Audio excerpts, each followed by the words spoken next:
The war in Ukraine is getting worse every day. December 20th, 2024, was a terrible day. The most Russian soldiers died on that day since the war began. Ukraine said 2,200 Russian soldiers died in battle. We can't be sure this number is correct because it's hard to know for sure during a war, but it shows how awful the fighting is. The last time so many Russian soldiers died in one day was just a month before, on November 29, 2024, when 2,030 soldiers were killed. More and more soldiers are dying, and that shows how badly Russia's war is going. These aren't just numbers though. Each number is a person who died, a family that's hurting, and it shows how terrible this war is. The fighting is getting worse outside the battlefield too. On the same day, the Russian city of Kursk was hit by a Ukrainian missile.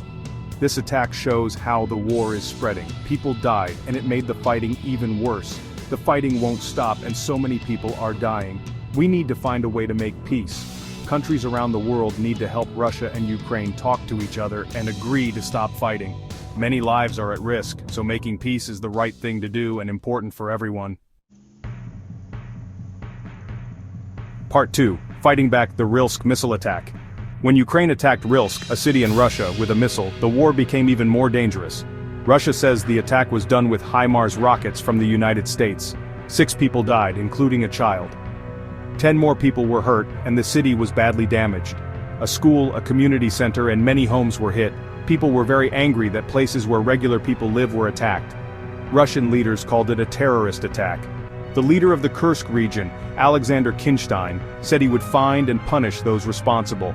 This attack made the war much worse. It showed that Ukraine is willing to attack places inside Russia. Because the rockets came from the US, it might mean that the US and other countries could get more involved in the war. The attack on Kursk showed that war doesn't care who it hurts.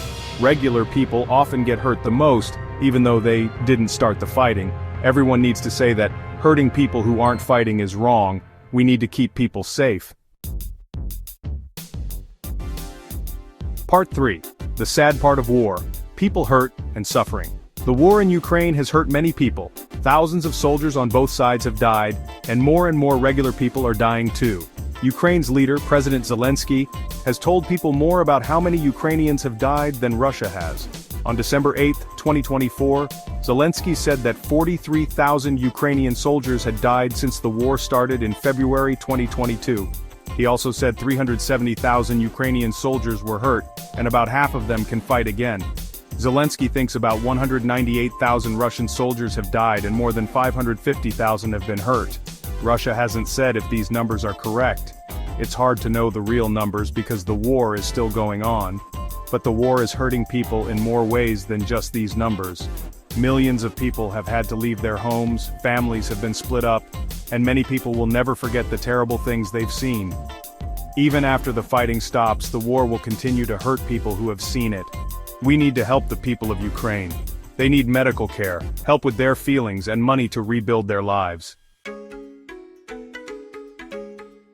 Part 4. A world problem. What the war means and why we need peace. The war in Ukraine is not just a problem for Ukraine and Russia. It's a problem for the whole world. It has made things worse between Russia and other countries, especially the United States and European countries. The United States and European countries have given Ukraine a lot of money and weapons to help them fight. This help is important for Ukraine, but it could also make the war bigger. Many countries don't like what Russia is doing, and they have stopped trading with Russia. This has made Russia more alone in the world. Russia's actions have also made other countries nearby worried, especially countries that used to be part of the Soviet Union. The war is also hurting the world's economy. The cost of energy has gone up, it's harder to get things we need, and there might not be enough food for everyone. The war is hurting businesses and people all over the world, not just in Ukraine and Russia. The fighting and the problems it's causing show why we need to find a way to make peace. All the countries in the world need to work together to help Russia and Ukraine talk, make the fighting less dangerous, and find a way for everyone to live together peacefully. Ukraine needs to be safe and free.